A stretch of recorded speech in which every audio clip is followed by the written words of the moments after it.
जवळपास 1,59,00,000 माझ्या बहिणींच्या खात्यामध्ये पैसे गेले।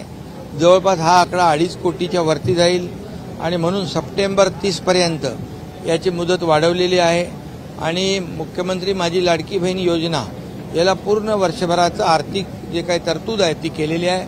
त्यामुळे विरोधकांनी किती आकांडतांडव केलं, कितीही गैरसमज पसरवले, खोट्या अफवा पसरवल्या, माझ्या बहिणींची दिशाभूल केली आणि कुठेही कोर्टात गेले तरी सुद्धा या ठिकाणी मुख्यमंत्री माझी लाडकी बहीण योजना ही कायम सुरू राहील अशा प्रकारचा देखील निर्णय कॅबिनेटमध्ये झालेला आहे।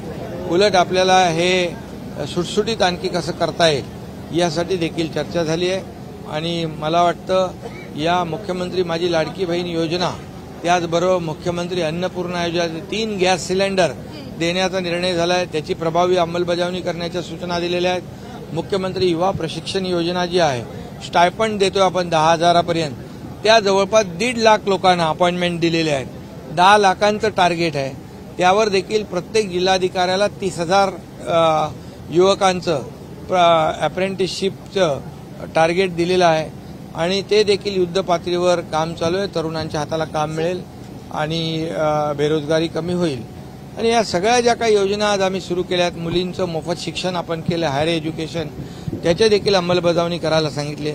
वयोश्री योजना आहे ज्येष्ठांची, 3,000 रुपये डायरेक्ट डीबीटीमध्ये टाकण्याचं, त्याची अंमलबजावणी प्रभावीपणे करण्याच्या सूचना दिलेल्या आहेत। त्यामुळे ज्या ज्या योजना, शेतकऱ्यांचं जे मोफत बिल आपण वीज बिल माफ केलेलं आहे कृषी पंपाचं, त्या देखील त्याचे शेतकऱ्यांचे देखील नोंदी करण्याच्या सूचना दिलेल्या आहेत। त्यामुळे ज्या योजना आम्ही जे निर्णय आता प्रामुख्याने घेतले त्याची प्रभावी अंमलबजावणी करण्याच्या सूचना दिल्या आहेत आणि दर कॅबिनेटमध्ये त्याचा आढावा आम्ही घेणार आहोत की ही योजना कुठे प्रगतीपथावर कुठपर्यंत आहे। त्यामुळे या योजना ज्या आहेत त्या सुरू राहतील। योजनांच्या निमित्तानं फेक नरेटिव्ह सेट करण्याचा प्रयत्न विरोधकांकडून होण्याचं वारंवार फेक नरेटिव्ह तर ते सरकार स्थापन झाल्यापासूनच करतायत।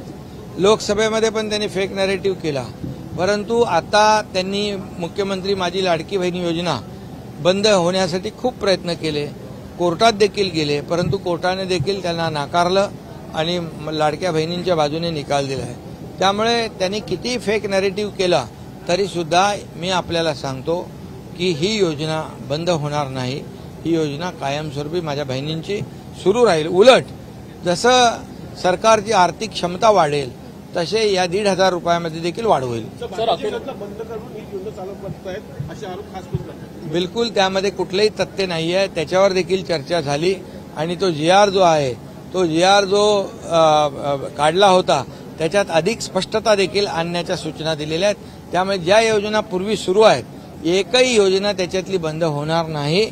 या नवीन अधिकच्या योजना आपण सुरू केलेल्या आहेत, त्यामुळे या नवीन योजना राबवत असताना त्या उलट प्रभावीपणे राबवल्या पाहिजे अशा प्रकारचा निर्णय झाला आणि जुन्या ज्या योजना जेवढ्या योजना जुन्या आहेत या सगळ्याच्या सगळ्या योजना कायम सुरू राहतील। सर अखेर आपटे मूर्तीकर आहेत, त्यांना अटक झालेली आहे काल रात्री।